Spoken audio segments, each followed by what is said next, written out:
कर्तव्यं दैवमान्हिकम् कौसल्या सुप्रजा राम पूर्वा सन्ध्या प्रवर्तते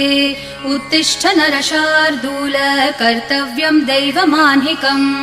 उत्तिष्ठोत्तिष्ठ गोविन्द उत्तिष्ठ गरुडध्वज उत्तिष्ठ कमलाकान्त त्रैलोक्यं मङ्गलं कुरु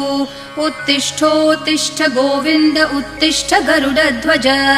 उत्तिष्ठ कमलाकान्त त्रैलोक्यं मङ्गलं कुरु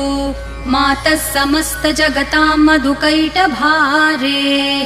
वक्षो विहारिणि मनोहर दिव्यमूर्ते श्रीस्वामिनि श्रितजनप्रिय दानशीले श्रीवेङ्कटेश दयिते तव सुप्रभातम् मातः समस्त जगतां मधुकैटभारेः वक्षो विहारिणि मनोहर दिव्यमूर्ते